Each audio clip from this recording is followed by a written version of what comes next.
सुप्रभात बच्चों। तो हम कर रहे थे पाठ 5 मिठाई वाला, उसके प्रश्न उत्तर। बहुत ही धीरे धीरे अपन चल रहे हैं कि भाई कोई बच्चा पीछे नहीं रहे। पीछे का आपका जितना भी, मैंने आपको पहले भी बताया था, जो भी आपका काम पीछे का बकाया रहता है तो आप उसे सैटरडे और संडे मतलब शनिवार और रविवार आपके कोई वीडियोस नहीं जाते हैं तो आप बैक डेट में देख के वो काम कर लीजिए। लेकिन जो हम जिस दिन पढ़ा रहे हैं वो काम आप उसी दिन कीजिए ताकि आप पीछे नहीं रहें। और बहुत ही सुंदर सुंदर राइटिंग में आपको वर्क करना है।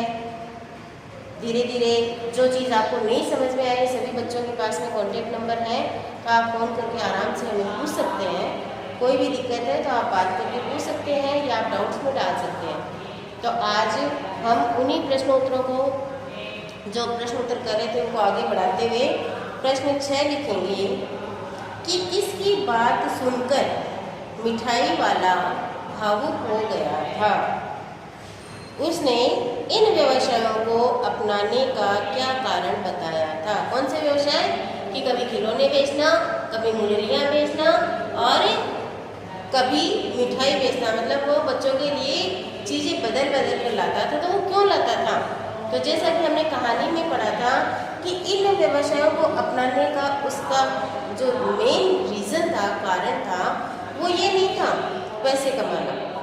भाई फेरी वाले हैं जो अपना सामान बेच बेच कर अपना घर चलाते हैं, तो उनका क्या कारण होता है कि वो उससे पैसा कमाते हैं। पैसा कमा कर और वो अपना घर चलाते हैं। लेकिन क्योंकि कहानी को पढ़ने से हमें पता चलता है कि मिठाई वाले के पास में पैसों की कोई कमी नहीं थी। वह एक समाज का प्रतिष्ठित आदमी था। लेकिन किस कारणवश, कारण इसमें नहीं इसका विवरण है, लेकिन किसी कारणवश उसकी पत्नी और उसके 2 छोटे छोटे बच्चे इस दुनिया में अब नहीं रहे थे और वो घूम घूम कर उन्हीं बच्चों में, जो गली के बच्चे थे, जो खिलकर खुश होकर उसके सामने आते थे, इन्हीं बच्चों में वो अपने बच्चों को देखता था। तो इस तरीके से हम इसका उत्तर लिखेंगे। पहले प्रश्न है, रोहित किसकी बात सुनकर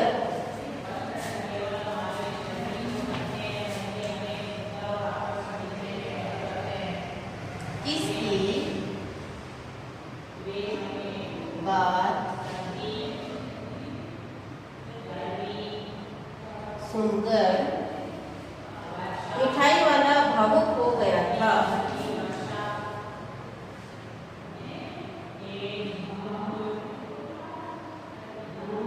मिठाई वाला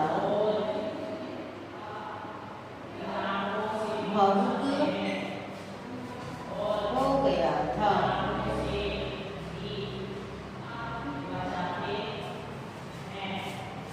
उसने इन व्यवसायों को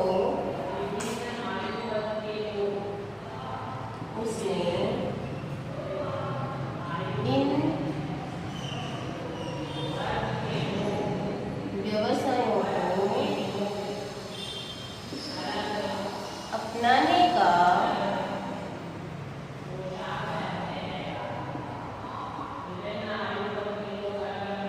क्या कारण बताया।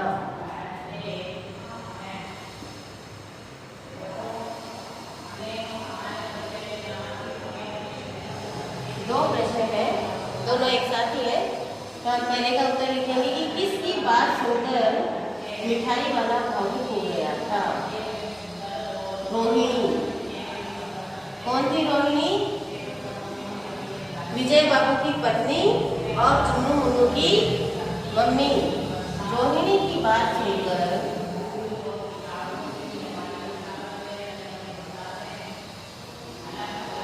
बातें सुनकर मिठाई वाला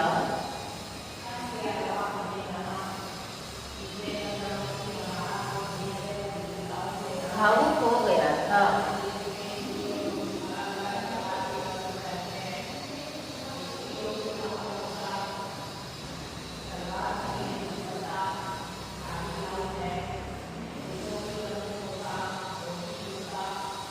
उसने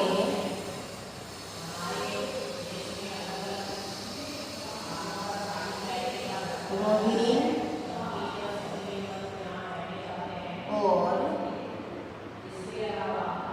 दादी को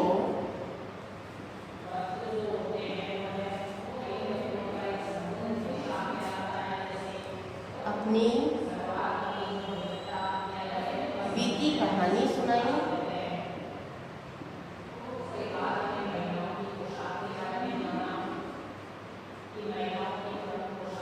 और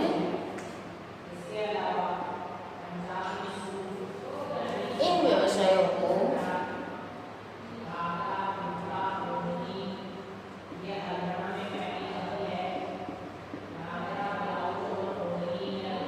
अपनाने का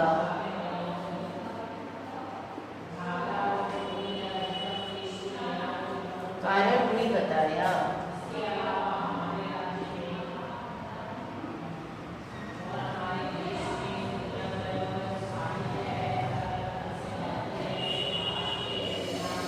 मिठाई वाला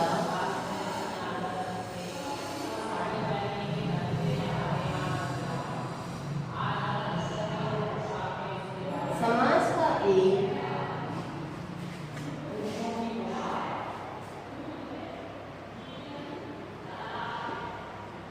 प्रतिष्ठित व्यक्ति था।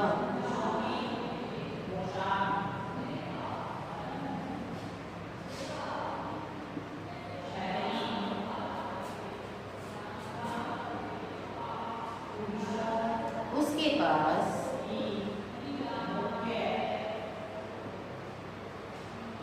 किसी तरह की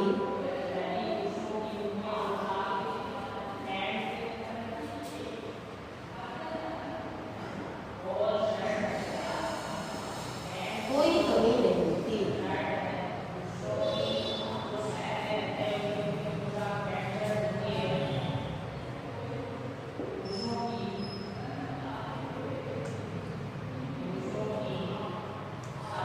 उसके 2 बच्चे तथा एक सुंदर पत्नी थी।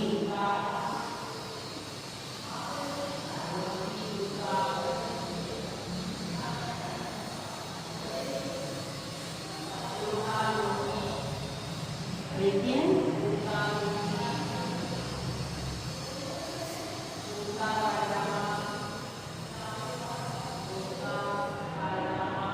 किसी कारणवश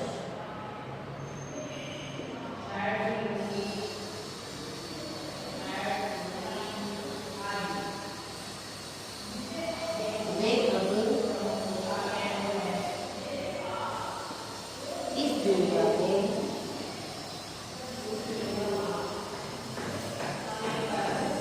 नहीं थे।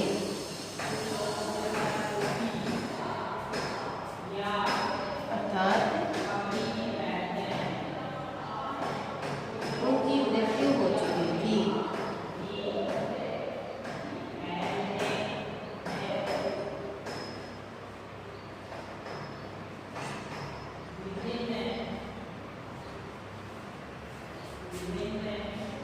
मिठाई वाला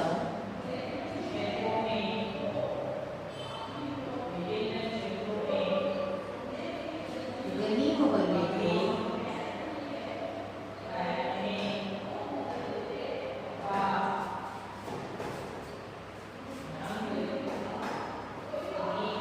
इन बच्चों में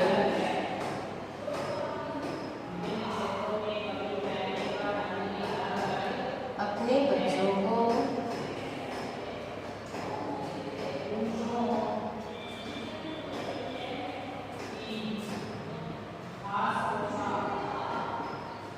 देखता था।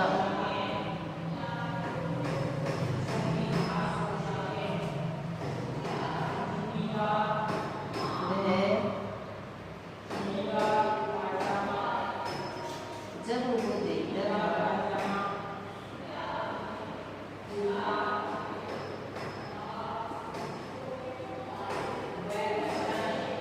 तब उसे असीम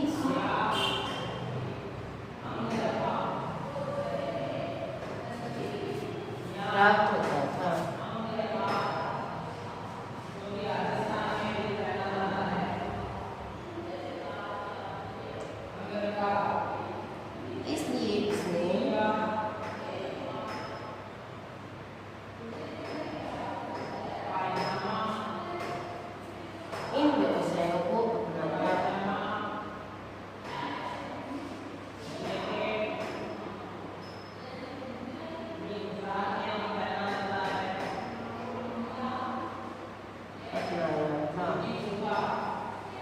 देखिए, कहानी के अंत में जब मिठाई वाला मिठाई लेकर आया था, तब रोहिणी ने मिठाई वाले से ये जानना चाहा कि वह इतनी सस्ती मिठाई या इतने सस्ते इन बच्चों को चीज़ें देकर जाता है, इससे उसे क्या मिलता है। तो उसकी ऐसी बातें सुनकर मिठाई वाला भावुक हो गया और उसने अपनी बीती कहानी बताई। बीती कहानी क्या थी कि मिठाई वाला समाज का एक प्रतिष्ठित व्यक्ति था। उसके पास किसी तरह की कोई कमी नहीं थी, गाड़ी, घर, सब कुछ उसका परिवार था। उसकी एक सुंदर पत्नी थी, 2 सुंदर सुंदर उसके बच्चे थे। लेकिन कहानी में इस चीज़ का कहीं भी वर्णन नहीं है कि किस कारण से उसके बच्चे और उसकी पत्नी अब इस दुनिया में नहीं रहे थे, अर्थात उनकी मृत्यु हो चुकी थी। अब मिठाई वाला गली मोहल्ले के इन बच्चों में अपने बच्चों को देखता था और वह जब उनको देखता था तब उसे असीम सुख प्राप्त होता था। इसलिए ही उसने इन व्यवसायों को अपनाया था। तो ये हो गया अपना प्रश्न 6 का उत्तर। अब हम लिखेंगे प्रश्न 7। प्रश्न 7 है,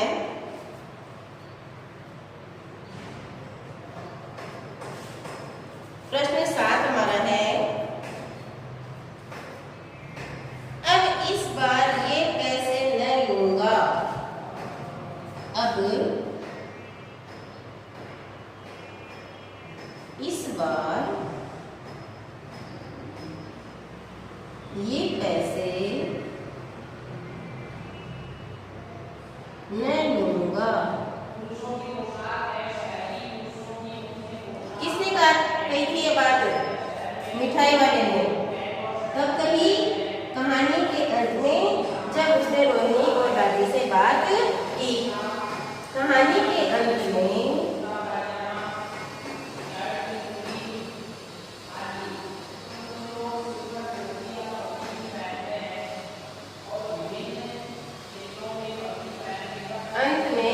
मिठाई वाले ने ऐसा क्यों कहा?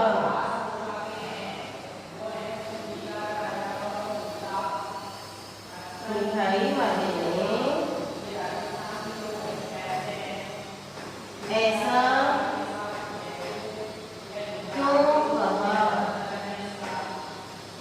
कहानी के अंत में जब मिठाई वाला बैठे बैठे रोहिणी और दादी को अपनी कहानी बता रहा था, तभी रोहिणी के दोनों बच्चे चुन्नू मुन्नू उसके पास में आए और अपनी माँ का आंचल पकड़ते हुए, साड़ी पकड़ते हुए उन्होंने मिठाई लेने की जिद की कि हमें मिठाई दिलाओ। तब मिठाई वाले ने अपनी टोकरी में से उठाकर उन्हें कागज की पुड़िया बांधकर मिठाई दी और जब रोहिणी ने मिठाई के बदले में पैसे देने चाहे तब मिठाई वाले ने ये कहकर मना कर दिया कि अब इस बार पैसे नहीं लूंगा। तो क्यों नहीं लिए? क्योंकि वो रोहिणी की बातें सुनकर बहुत भावुक हो चुका था और जैसे ही उसने अपने बच्चों का जिक्र दादी और रोहिणी के सामने किया, उसी समय चुन्नू मुन्नू का आना हुआ और मिठाई वाले को फिर अपने बच्चों की याद आ गई और उन दोनों बच्चों में उसे ये लगा जैसे वे इसी के बच्चे हैं और उसने ये कहते हुए पैसे लेने से मना कर दिया कि मैं अब इस बार पैसे नहीं लूँगा, अगली बार जब आऊँगा तब लूँगा। तो अभी ये इसका उत्तर इस वीडियो में हमारा पूरा नहीं होगा, इसलिए हम आगे वाले वीडियो में इसका करेंगे। तब तक आप प्रश्न 6 और ये सुंदर सुंदर राइटिंग में आप होमवर्क के रूप में भी इस प्रश्न को लिख लेना। धन्यवाद।